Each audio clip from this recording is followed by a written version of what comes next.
ยังเป็นแรงยังมาแต่เกิดในชาลาวทั่วถิ่นฐานนั้นสร้างแดนลาวเสียงแค่ยาวยังคงดังมาเสียงขับดังแต่เนื้อเทินไปเป่าแขนใส่เกี่ยวกลมประสานคืนเดือนแห่งดอกจำปาบานเขาพากันเป่าแขนเกี่ยวสาวโอ้แขนลาวเป่าเท่าใดหัวใจยิ่งเปินมวนเหลือเกินกองคนลาวให้หักยินเสียงแค้นอินอ้อยใจละหอยทำหาดิ่ง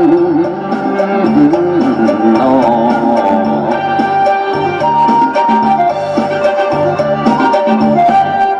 เป่าแขนลาวเป่าโหมของลาว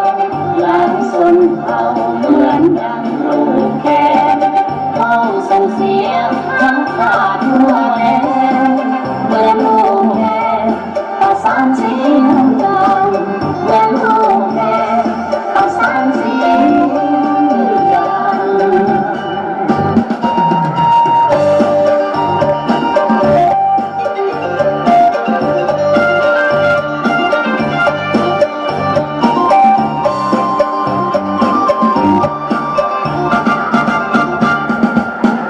แขนลาวเป่าเท่าใดหัวใจยิ่งเปิน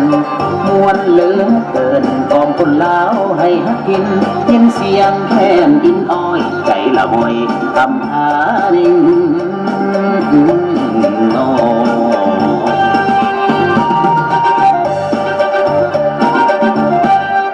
เป่าแขนลาวเป่าโหมของลาวลายสนเป่าเหมือนดังลูกแขนส่งเสียงทั้งขาดทั่วแดนเหมือนลูกแก่ประสานเสียงดังเหมือนลูกแก่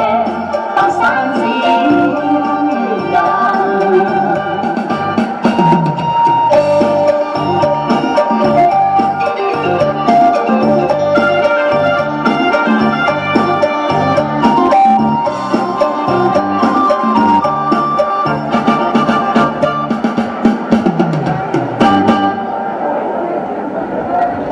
Cocok